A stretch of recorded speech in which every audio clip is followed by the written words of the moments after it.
Wala sa edad ang labanan sa court. Patunay dyan ang UST guest player na si Maji Mangulabnan na nagpapakitang gilas na sa collegiate conference kahit nasa high school pa lang siya. Nung lumaban sila kontra sa UP. Mula Lipa, Batangas, pamilya ng mga atleta ang pinagmulan ni Maji. Hindi rin siya ang natatanging Mangulabnan na gumawa ng pangalan sa Collegiate League. Yung mga kapatid ko rin po, kasi volleyball sila sa Lipa. Medyo nakakainggit nung bata ko kasi naglalaro sila tapos ako wala lang, ganyan. So parang na-pursue ko rin yung sarili ko, parang na-push ko yung sarili ko na maglalaro din ako. 3 straight points para sa Lady Tamaraws. Laure off speed yun. Regina Mangulabnan. Hinirang na best setter si Maji sa V-League National Battle of Champions. Kasama ang kapwa UST guest player na si Ea Laure. Para kay Maji, bawas pressure din na dalawa silang high school players sa team.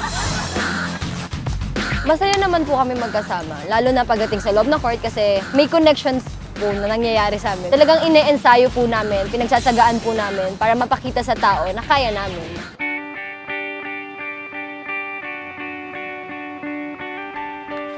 Pero sa kanyang murang edad, malinaw na kay Maji ang kahalagahan ng pagbabalanse ng pag-aaral at pagiging atleta.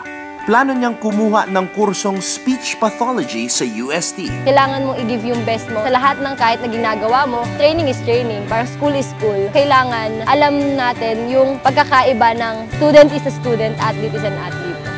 Seryosong atleta man sa court, kilalang masayahin at makulit na teammate si Maji sa labas ng practice at games. Ako po yung tao na mabilis na ma-curious sa isang bagay. Na once na parang pag sinabi mo, tapos babawiin mo, hindi po kayo titigilan hanggang di nyo po sasabihin sa akin.